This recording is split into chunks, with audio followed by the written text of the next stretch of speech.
Hello YouTube, how's it going? So Dead Space Remake is finally here. It's an absolutely outstanding game, especially if you're a Dead Space fan or a horror fan. But the last achievement a lot of us are going to get is Untouchable, which requires you to beat the game on Impossible mode. Impossible mode means you only get one life. If you die, you can continue with the save slot, but it resets to hard mode and you won't get the achievement. You get one save slot that can only be overwritten. And finally, you start off with Isaac's default build. That means no new game plus. So I'm going to offer some tips to beat the game on Impossible difficulty. I do have a full walkthrough if you want to watch it below, complete when the game crashed and I almost had my heart stop. And of course, if you have any other tips that are not in this video, share them in the comments below. So first off, you're in your default build. That means enemies are going to take a lot more damage and you're going to get hit much harder. The plasma cutter is all you really need. It's one of the best weapons in the game and the first weapon you're going to get. And the best way to take out the slashers that you're going to encounter a lot of is to take out their claws. If you destroy their claws, they will instantly die. The necromorphs are programmed just like the way from every Dead Space game. If you take away their offensive capabilities or their ability to move, they'll instantly die.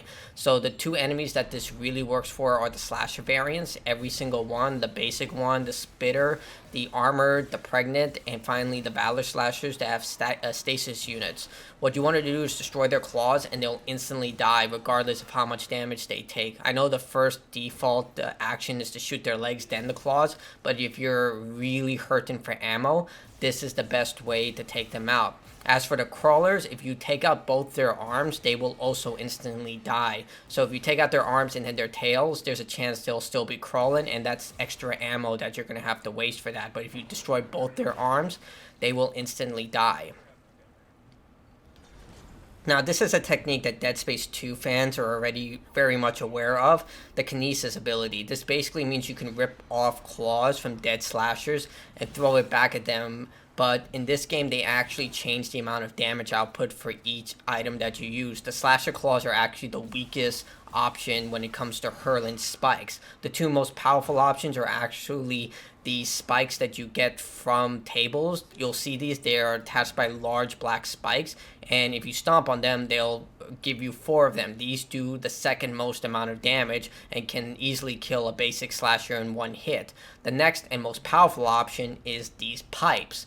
Now, if you see these pipes, they have a blue circle around them. They are a guaranteed kill regardless of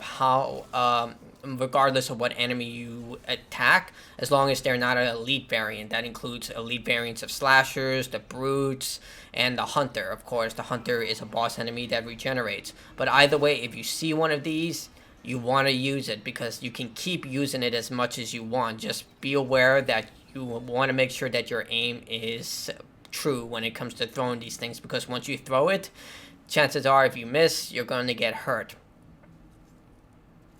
Now, I know there's already a money-making glitch in the game with the pulse rifle. I will leave a link below for a video that showcases this. But if you want to play the game legit, I mean, it's up to you completely. No shame here. Do whatever it takes to beat the game on Impossible difficulty. But the best option for me was to keep the contact rifle. Now, once you get this weapon, whatever weapon you have equipped on Isaac's person, that is the ammo type you will get. So if you have the plasma cutter only equipped, you will only get plasma energy. But if you have the contact rifle equipped, you'll get contact energy. And the reason this is important is because contact energy sells the most out of any type of ammo. You'll get around 3,000 credits for a full stack, and that does add up. That's basically enough to get some nodes. But either way, if you want to maximize the amount of money you get throughout the adventure, this would probably be really good for speedruns if you really need nodes or anything. But either way, the contact rifle, just keep it in the back burner and you'll be able to just get as much of this contact energy to sell later on in the game. Especially if you're hurting for medkits, this is a great way to just get medkits. Now, I know this is a huge risk. When you're playing on Impossible difficulty, you're probably thinking, I don't want to take any unnecessary risk. I just want to beeline it towards the finish line. However, you don't want to do that for this specific side mission. The Hunter's Origin side mission gives you the most useful tool in the entire game. It is a stasis module that will destroy all the armor of any necromorph that it makes contact with. Now, the Hunter Origins is not that hard of a side quest. Granted, it's not as straightforward as Nicole's or the Rig security clearance, but either way, you definitely want to get the stasis module. I can't tell you how many times this has saved my butt, especially during the deluxe suites area. It will definitely save your butt many times when you need just something to stun the necromorphs. Not only does it stun the necromorphs, it also makes them just walk in targets that can be easily sliced apart by any weapon that you use. Okay, this is a final tip and it's technically cheating, but if you're really struggling, you can use this option. It also existed for Dead Space 2 and 3. So if you're on consoles, I'm not sure, I haven't seen any videos showing that it works on PC, you can actually circumvent the one death requirement. If you die once in this mode, it overwrites your save and basically you have to redo the entire mode. But if you upload your save data to a cloud storage, if you have PlayStation Plus or Xbox Live Ultimate, you can do that. Or an external hard drive or USB drive. If you do die, you can just overwrite your save with that save file. It's worked for Dead Space 2 and Dead Space 3 where people did that. I was unaware of that until I actually did the modes. It kind of bummed me out. But I didn't do it here. I did complete the mode legit. But if you're really struggling, that's an option. You can choose to do that if you wish.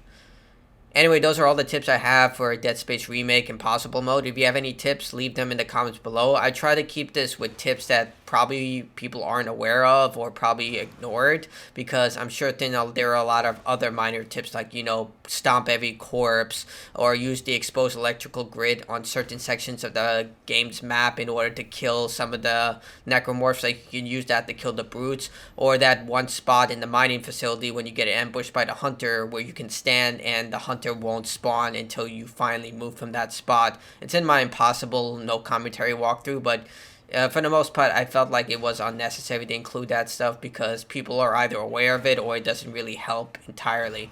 Either way, leave a like if you want to, dislike it if you dislike the video, subscribe, join, Patreon is all available, and good luck. I hope that you succeed, and fellow achievement hunters, keep striving for success.